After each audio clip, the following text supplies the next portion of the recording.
Welcome to the NBA Triple Double Show powered by SportsMemo. I am your host, Ronald Cabang, also known as UCapper on SportsMemo.com and at U_Capper on Twitter. If you are new to the show, we call it the Triple Double Show because we have two cappers breaking down three games from the day's slate. Before we get into those three games, though, I do want to talk about some promos really quick. We have the remainder of the college basketball, NBA, and NHL season for just $299 each. That includes the NCAA tournament, the championships, the NBA and NHL finals as well. No promo code necessary for that one. It is available through this Sunday at midnight. So you only have a few days left to get this promo. And like I said, you just go to the cappers page that you want with the CBB, with the college basketball, NBA or NHL season, $299 each. Through Sunday at midnight. That's the last day you can get it. One more promo to talk about here.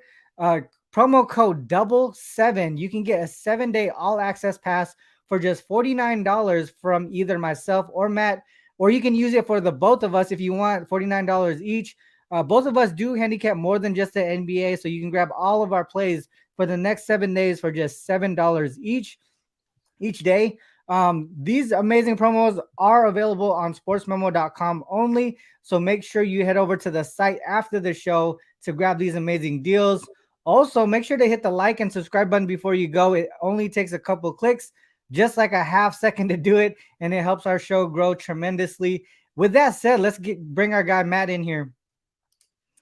Matt, man, yesterday I was a $2 Tuesday capper, and it was sweaty. I had the Clippers game over 223. Okay. And I think it went over in the last minute.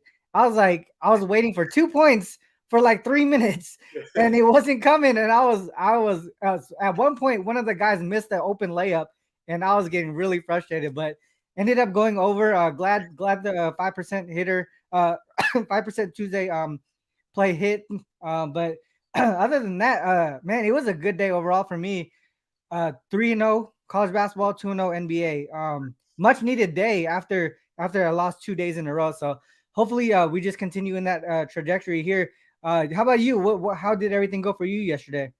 Yeah, so yesterday I only had one play.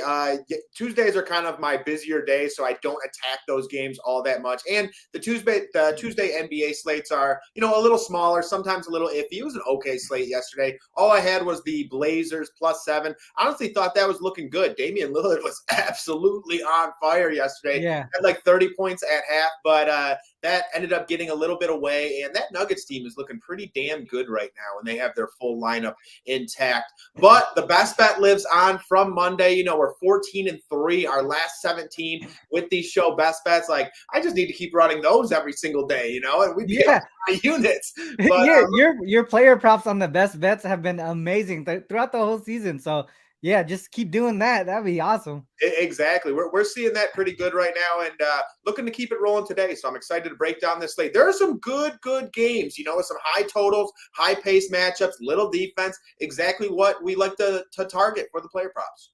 100%. All right, well, let's get to this first one. We got the Hawks and the Mavs here. Hawks on a 3-game winning streak, covering the last 2 games in a row. This is a one-off road game. They just beat Miami at home. Then they head back home after tonight's game to face the Knicks on Friday.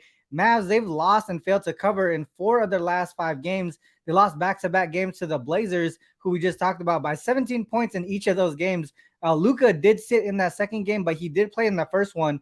They are well rested, though. They haven't played since Sunday. First game of a 4-game homestand following 5 straight road games. This is one of those spots that we always talk about, right? Those long road trips and then coming back for the first home game. On the injury perspective, I don't see anyone on the Hawks side at this moment. I see Hardaway and Kleber out for the Mavs.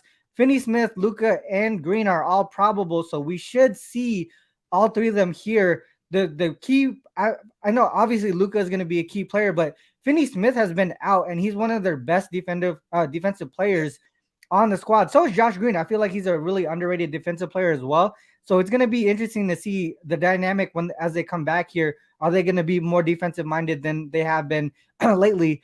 The first matchup of the season between both of these teams, Matt. How are you looking at this one? Yeah, so for me, this is actually one of those spots where I see both teams kind of having fade spots here, and like I'll get into that real quick. But right now the Atlanta Hawks are 22-22, traveling on the road to face off against the 24-21 Dallas Mavericks in a spot now where the Hawks have actually won 3 games in a row, starting to play some better basketball, and the Dallas Mavericks have now lost 2 in a row and have lost 4 out of their last 5. To your point, though, Ron, they are getting Dorian Finney-Smith back in this spot, one of the better defenders on that Dallas Mavericks team, and a guy who's somewhat of a streaky shooter as well.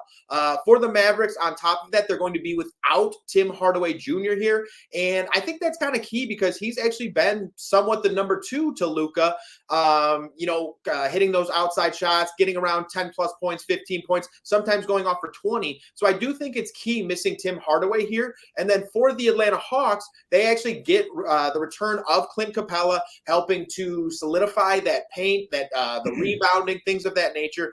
But, me and you have talked about this many, many times. When key guys are inserted back into that lineup, it's kind of a fade spot for him. And I know Dorian Finney-Smith isn't exactly a pure point scorer, and either is Clint Capella, but you have to get that synergy going. You have to get that chemistry going once again. So because of that, for me, I'm actually looking at the under 233.5 in this spot. I think both teams are going to come in here a little more defensive, in all honesty. And with, again, Dorian Finney-Smith being back in that lineup, Tim Hardaway Jr. not being in that lineup, I think this team could take a little while to get going, to get some more points. And the same with the Atlanta Hawks with Clint Capella getting back in that lineup. But I actually do have 2 plays for this game.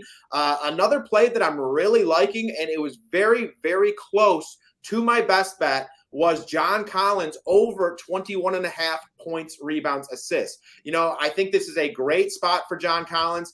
John Collins actually loves playing the Dallas Mavericks. On top of that, he'll be matched up with Dorian Finney-Smith, and that's a pretty big mismatch in terms of size, in terms of weight. And listen to some of these games with John Collins. Remember, the points, rebounds, assists is 21.5, and I totally understand with John Collins because he can get in foul trouble and he'll miss half the game. That's just who he is. But his last couple games against the Dallas Mavericks, he's had 22-18, way over, 16-9, 33-8, 35-12, 35-17, 26-11. So this guy just loves playing the Dallas Mavericks and loves being matched up with Dorian Finney-Smith. So again, I'll be playing that John Collins over 21.5, but for the game as a whole, I'd be the under 233.5 here.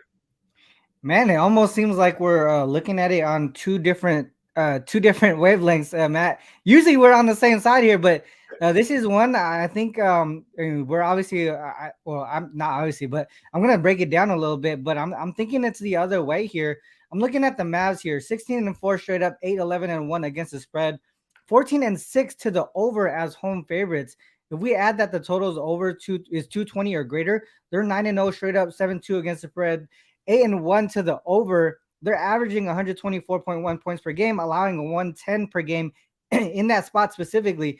To me, at the current line here at 2, it's really close to just asking for the Mavs to win it. And that's the way that I could think, the only way that I could think in this spot here, especially with them coming off of a loss.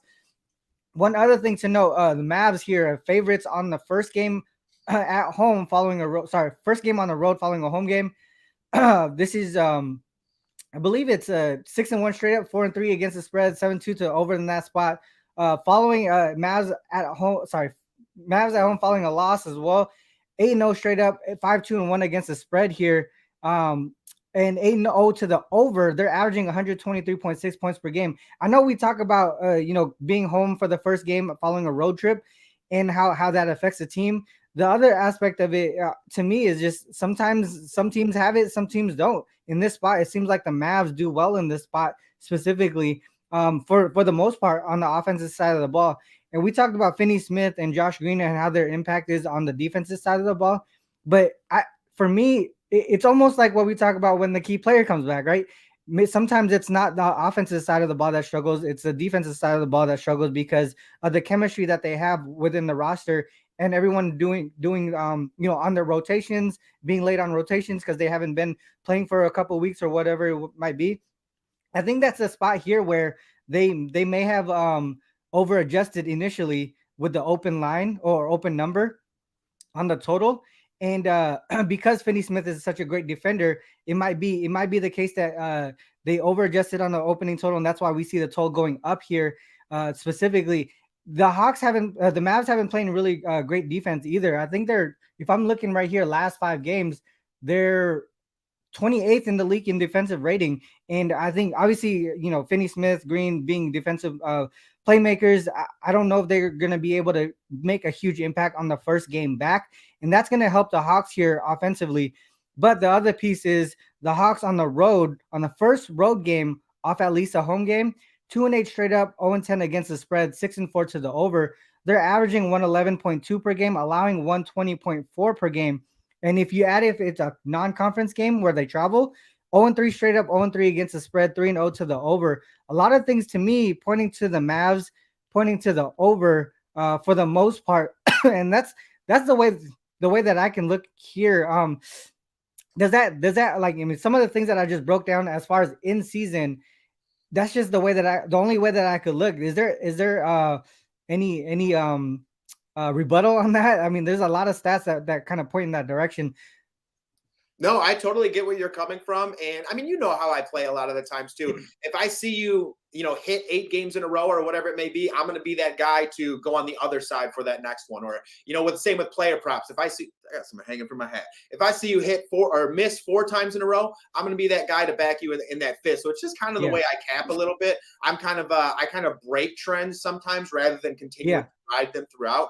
And, it's one of those spots too, where me and you've talked about it so many times, just with that key guy coming back in the lineup. And as of late, it's worked so well in terms of fading that team, or, in all honesty, I haven't run an under on it. So tonight will be interesting. We'll see how this goes, because I think this is the first time that, because both sides, I see fade spots in both sides potentially, that I decided to go under. So it's a little bit different than what we typically do. But I guess I'm just kind of following our trend. It's been going so well for us, this one with the key players getting added back in and the injury replacement theory, that I'm just going to keep riding with it and see what happens. Makes a lot of sense. I'll talk about this game more on the best bet section, but let's move on to the next one here. The Heat and the Pelicans. Heat coming off a 8-point loss to the Hawks on Monday. This is their second game of a 3-game road trip. Pelicans, they've sort of been alternating wins and losses the last week or two. They're coming off a 10-point loss to the Cavs in Cleveland on Monday. This is a one-off home game off 5 straight road games. They head back out on the road to face the Magic on Friday. From an injury perspective, Duncan Robinson and Yurtseven are out. Lowry questionable, Haslam and Caleb Martin are probable. On the Pelican side, Zion and Ingram are still out. Herb Jones, I believe he's doubtful, so he might not play tonight. First matchup of the season between these two squads. What are your thoughts on this one? I feel like this is a tough one. Yeah, it is. And before I get into this game, drop your best bets in the chat. I appreciate you guys talking in there, commenting, tuning in. You guys make this show, and it's a juicy Wednesday slate. Let's get some cash tonight. And with this game, it's the Heat versus Pelicans. And once again, I'm actually with the under 219 in this spot. And I'm typically not an under better. I just think this is a really good spot for it. And the 24-21 Miami Heat travel on the road to face off against the 26-18 New Orleans Pelicans. And this is a spot where the Heat are coming off a loss at the hands of the Atlanta Hawks, and the Pelicans are coming off a loss at the hands of the Cleveland Cavaliers.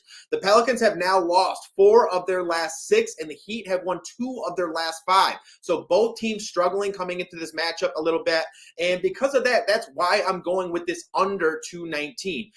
For the Miami Heat, again, they've actually gone under their total in 4 of their last 6 matchups. And when on the road, they're 8-14 to the under on the season as well. As for the Pelicans, this is a team who has hit their under in 2 of their last 6, so they have been going over, but they haven't been facing defensive-minded teams like the Miami Heat. You have to remember, this is a New Orleans Pelicans team that is still without Brandon Ingram. They're still without Zion Williamson. And if they're without Herb Jones on top of that, that's a lot of offense leaving this team, and a lot is going to be relied on with C.J. McCollum and Jonas Valanciunas. And if you've watched Jonas Valanciunas this season, last season, any season, you know that guy's an absolute walking foul. He can get in foul trouble so easy and have to go to that bench. Jackson Hayes comes in, and then it changes the dynamic of the game because Jackson Hayes isn't really an offensive-minded center. He's very nice at blocking down the paint, chase down artists, things of that nature. And then on top of that, this is going to be a pretty slow game. The Pelicans do run the 11th highest pace, but I think a lot of that is because of Zion Williamson and how he attacks the basket right when he gets the basketball. But for the Miami Heat, this is a team who's 28th in pace while also having the 5th-ranked defense throughout the entire NBA. So, again, on top of that, this is a spot where Kyle Lowry could be added back to the lineup. It's a spot where Tyler Herro was just added back to the lineup. So, again, you guys have heard me talk about that. They got to get that chemistry going, that synergy. It generally takes a game, 2, 3 games before all the team comes together and then they play their best basketball game. So, because of that, I'm rolling with the under for the Miami Heat and the New Orleans Pelicans tonight. Yeah, I like that look a lot. Actually, I mean, when I first looked at this game without doing any research, I was thinking that this total was a little bit too low. But the more I look into it, the Heat really are an under team, especially as road favorites. They're 9-2 to the under as road favorites. Also on the road, when the total is less than 223, 9-1-1 to the under, averaging 105.1 per game, allowing 104.5. That's only, what was that, 200, close to 210, not even at 210 on average. Pelicans 6-2 to the under in home games following a road game. So that travel situation that you just talked about, they struggle in that aspect. And just from a defensive rating standpoint, they're 4 points better on the defensive side of the ball at home than they are on the road. So a lot of the things really pointing to the under here. To me, I was just really scared about how low this total is because this is, I believe, the second lowest total for any Pelicans game so far this season. So that's the only reason why I stayed away from it. But for the most part, a lot of things pointing to the under in that one. Did you have any prop perspective looks on this one? Just because Zion and Ingram's been out for a while, and are you seeing anything from the Pelicans side that anyone's taking advantage of? So for me, if I were to go anywhere, I mean, it's kind of chalky, but it would be CJ McCollum, just because a lot of what I do is based off volume and opportunity. And CJ is definitely going to have that volume and opportunity tonight. If I were to go with anyone on the Miami Heat side, I'm a little indifferent about it just because of the reinsertion of guys like Tyler Herro. He came back last game, I believe. Kyle Lowry coming back in. But I'd actually probably look at Bam Adebayo. And again, I go back to what I said about Jonas Valanciunas. And the guy he's a great player. He really is, but he's a walking foul a lot of the time. And if Bam Adebayo can get Jonas Valanciunas in foul trouble, then he's going to have that much better of a basketball game. I believe Bam has gone over 20 in 8 of his last 13 matchups. And Bam is really becoming a consistent player on the offensive side and the defensive side of the basketball. So Bam's someone I really do enjoy running in terms of points, rebounds, assists on any given night. And again, when you see a lower total like this at a 219, you have to imagine, because it's a slower paced game, a 219 total, there's going to generally be more rebounds than a lower total game in comparison to a high total, maybe in the 240s or something along those lines. So because of that, that also generally means that Bam Adebayo will have more rebound opportunities per minute because of the missed shots and things of that nature. So if I were to go anywhere on that Heat side, it would be Bam Adebayo, and anywhere on the Pelican side, again, a little chalky, but it would be CJ McCollum, probably points plus assists. Yeah, that's a good point. Points plus assists was CJ. It definitely because you don't want to focus in on one stat for CJ, just because if they double him, he's gonna have to pass. Yeah. If they allow him to play one-on-one, he's gonna be able to score. So being able to utilize both instead of just focusing on one, that's a smart look there. All right, let's get into this last game, the Wolves and the Nuggets. We had the Wolves coming off an outright loss as 4-point favorites to the Jazz on Monday. This is a one-off road game between two homestands. First leg of back-to-back road to home games as well. They face the Raptors tomorrow. The Nuggets, 7 straight wins for this Nuggets team, going 5-1-1 against the spread in those 7 games. Second leg of back-to-back games for them, but they both were at home, so there's no travel involved there. Third of a 5-game homestand for them as well. They've been doing well at home. I'll talk about this later, but when they play back-to-back home games, man, they're tough to stop here. As far as injuries, Cat is out. Edwards, Gobert, and Prince are questionable. Jeff Green is the only one I see out here for the Nuggets. I don't. I looked at that last night, but I don't know if there's any update to injury reports to this morning since they're on the second of back to back. But maybe you could talk about that in your breakdown. Matchup wise, Wolves took the first matchup 124-111 at home as 4-point dogs. Man, this is a good matchup here. I think the reason why is because of the Nuggets here on the second of back to back. But for the most part, them just being at home in general, man, they're tough to stop there. Nuggets 5-0 to the over on the second leg of back to back games, averaging combined 242.6 points per game, and that's because they're allowing teams to score. It seems like on the second leg of back to back games, their defense tends to struggle. But when they're playing the second straight home game in a row, at least the second straight home game in a row, 11-0 straight up, 9-1-1 against the spread, averaging 122.3 points per game in that spot. If you add that the total is 230 or greater, like it is today, 7-0 straight up, 6-0-1 against the spread, 6-0-1 to the under. Actually, they're playing really good defense, but none of those games were on the second leg of back-to-back games. So that's one thing to note there. Wolves as road dogs this season, just 2-10 straight up, 3-9 against the spread, 8-4 to the over. They're averaging 112.2 points per game, allowing 119.8. So they tend to, and in those games, when I look at like the game flow, they tend to keep these games close early, and then the second half is where they start to kind of fall off a little bit. The Wolves are road dogs following a home game, so that travel involved there. 0-3 against the spread. Average full game margin minus 12.7. Lost all three of those games by double digits. So to me, a lot of things outside of the total, a lot of things are pointing towards the Nuggets in this one, Matt. What are your looks on this one? Yeah, I'll be honest with you. This is a game that I won't be betting tonight because, I mean, exactly what you said. You know, the Nuggets are playing such good basketball at this point in time, and they're being very consistent. They have multiple scorers throughout the team. I mean, you look at that starting lineup, Jokic leading the way. He's the MVP favorite once again. Then you got guys like Jamal Murray balling. You got Aaron Gordon, who's playing very good, a very good defender. Michael Porter Jr. on top of that, KCP. And then you mentioned it as well, though. This team is not playing amazing defense at this point in time.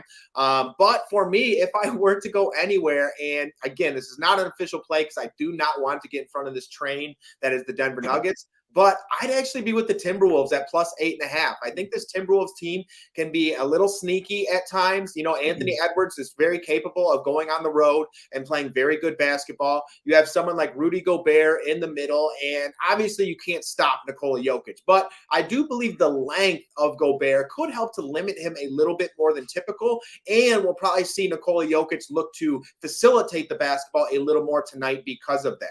You know, and again, they have players throughout there who are making a ton of baskets, but this is a back-to-back. So I'm interested to see how this back-to-back goes against the Minnesota Timberwolves. Again, this is not an official play for me because I do not want to get in front of that train, which is the Denver Nuggets. But for some reason, you know, there's not a ton of science behind this pick or anything along those lines. It's just one of those spots where I personally believe the Minnesota Timberwolves could come to play. And to your point, Ron, this is a Timberwolves team who very often plays good in the first half and tends to fade as the game goes on. So I wouldn't be shocked if that happens once again.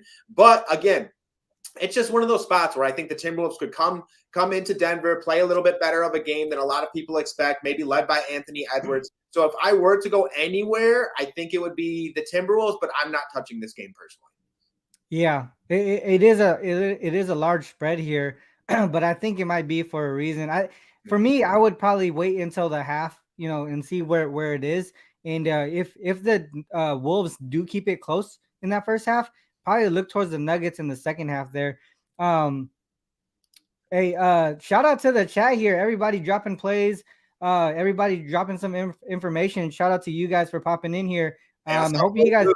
I saw that blue. Shout out Avery. There's a go blue. Yeah, I saw that go blue in there. He probably saw that and was just like, all right, subscribe right away. I see how you guys are out there. Not a lot of guys from Seattle out here, but we'll see. I know Michigan and Detroit. You guys are very prideful out there. Dude, we represent. I've seen a lot of Detroit people in the chat.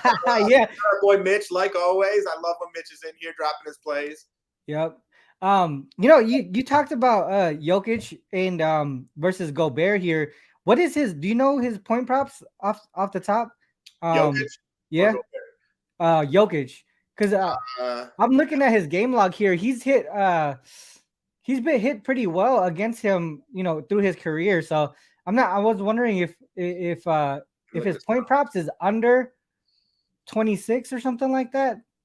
Because His rebounds and assists is 36 and a half right now. And oh man, his what's his points, rebounds, points? assists 48 and a half. Wow. You just want Okay. What's his points by itself? points by itself is 25 and a half. So that's pretty good. That's funny because all right, so 25 and a half. These are his points in the last 4 games against Rudy Gobert. 24, 25, 24, 24. Dude, Whoa. they're So like it's spot right on, there. dude. Yeah. Yeah. So that's what I was thinking. I was like, man, would it be another under here against Gobert? I mean, is that the type of matchup they always have? But that's 4 straight matchups under 25 and a half. So I wouldn't look towards the over. So that's a good call out by you on that breakdown as far as Jokic and Gobert matchup there. Mhm. All right. Well, with that said, any last comments on this game before we go to best bets? No, I really like the more that we discussed it, I was really starting to like the thought of Jokic assist tonight. I'm not sure what it's at. Even if it's at 9.5, I think I'd be very interested in it because, Yeah. again, to your point, no one can stop Nikola Jokic. He's just that good. You just have to hope to limit him and force the ball out of his hands. And at this point in time, you have guys like MPJ who is hitting his outside shots, KCP hitting his outside shots, Aaron Gordon slashing to the basket. There's just a ton of opportunity for Nikola Jokic to get assists tonight. So the more we discussed that, the more I started to like that look as well. Yeah, that's a good point there. Well, with that said, let's get to the best bet section. What's your best bet for today's show, and what do you got going on the premium side? Yeah, guys. So I already have 2 NBA plays up tonight. I have not hit the NFL just yet. I definitely will. And also have to hit the UFC on top of that. I do the Inside the Distance show every Thursday with Wager Talk with Kyle Anthony and Andy Lang. So if you're a UFC fan, feel free to check that out. But today, my best bet, and guys, this best bet shit has been on fire. We have hit 3 in a row, looking to make it 4. We're 14-3 over our last 17, looking to go 15 and 3. 15-3 over our last 18. I had a brain fart right there. But tonight, we are going to be rolling with Shai Gilgeous-Alexander over 29.5 points. And I love the spot for Gilgeous-Alexander because the OKC Thunder face off against the Indiana Pacers at home. And this is a spot where Gilgeous-Alexander actually plays a lot better on top of that. Yeah, and for one, this is a very high-paced matchup. If you watch the Indiana Pacers, they have the 5th highest pace throughout the NBA this season, and the Oklahoma City Thunder have the 3rd highest pace. And you guys have heard me talk about that. The higher the pace, the higher the total, the more volume and the more opportunity that the players get throughout the game. Okay, that's what you're looking for when you're looking at point props. You want that volume, you want that opportunity, you want shots. And I believe that's what Shai Gilgeous-Alexander is going to give us tonight. And then, so again, this is a high-paced matchup. And then on top of that, you look at the Pacers, and they also have the 23rd ranked defense throughout the entire NBA. And they're still going to be without Tyrese Halliburton. So Gilgeous-Alexander will be matched up against TJ McConnell. And being matched up with TJ McConnell, I would definitely give a big edge to Gilgeous-Alexander in this spot. On top of that, SGA is averaging 30.6 points per game, 5.5 assists, and 4.5 rebounds on the season. So actually averaging more than his current set line at 29.5 points. And by tip-off, I would not be shocked at all if this goes to 30.5. This is also a number that SGA has missed 2 games in a row now, and I'm loving this bounce-back opportunity tonight. It's a -4 spread for OKC at home with a 238 total. So again, it's expected to stay close, a high total. And again, SGA loves playing at home and has hit this number in 9 of his last 12 home games, shooting on average 20 shots per game. SGA has not shot over 20 times in his last 5 games. So I definitely expect a natural uptick in this game tonight. SGA has played the Pacers twice this season, going 1-1 on this line, but his only miss was when he had 17 minutes in a game. I didn't look into it, so he may have left with an injury. It could have been blowout, something along those lines. But in the other spot, he had 38 minutes, put up 36 points, 8 rebounds, and 5 assists. And again, now that he's at home, I like the spot even more. I love SGA to go over this 29.5 points tonight to make our best bet 4 in a row and 15-3 over the last 18. Take SGA tonight. I love it. Hope you keep cashing these best bets, man. It's been really a great run to watch. As you break them down too, I'm learning a lot more because a lot of them are player props, and I don't play player props too often, but a lot of your breakdowns make a lot of sense to me. So hopefully we keep winning, or you keep winning these best bets, these best bets. My turn here. So I'm gonna be talking about that Mavs game earlier, the Mavs Hawks game.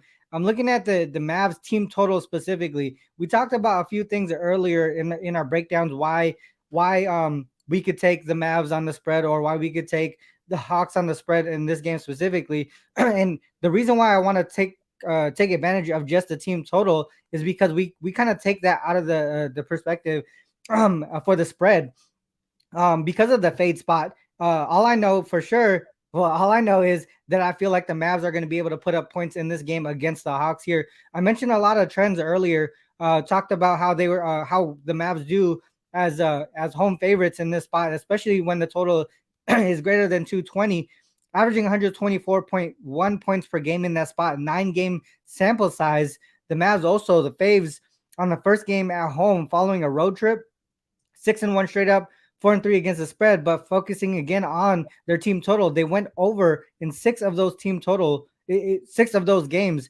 And then the Mavs at home following a loss, this is where they really do well. 8-0 straight up in this spot. They really take advantage of teams that travel into Dallas following a loss. And they are averaging 123.6 points per game in that spot. On the opposite side, the Hawks on the first road game off at least one home game, 2-8 straight up, 0-10 against the spread, allowing teams to score 120.4 points per game, all above today's team total, which is 117.5. That's the only way that I could look here is that Mavs team total over 117.5. So that's my best bet for today's show. As far as on the premium side, I have not placed anything yet on the site, but I will be having a few games here, at least 2 in college basketball and at least 2 in the NBA. In college basketball, I've actually hit 11 of my last 13 in college basketball, so feeling it there, feeling pretty good there. And on the NBA side, like I said yesterday, we hit 2 in a row, hit the 5%er yesterday as well on $2 Tuesday. So hopefully we just get some momentum and continue cashing in the NBA as well. Matt, any last words before we cut out here? No, excited for the slate today. We got some really nice games with some high total pace up matchups. That's what I generally love to target. And for my UFC fans, I did get the show wrong. We switched the show date. I totally forgot about it. It is today at 5:30 p.m. So if you're a UFC fan looking for some UFC picks and plays, tune into Inside the Distance on Wager Talk TV at 5:30 p.m. I called a nice underdog last week and looking to keep this going. So yeah, very excited for the slate. Appreciate you guys tuning in. Let's get this money. Yes, sir. All right. With that said, our next show will be on Friday, same time, 10 a.m. Pacific Standard. I believe we're gonna have a third capper. We're gonna have Jeff Michaels join us on that day. So until then, guys, good luck with all your action. Peace. Peace.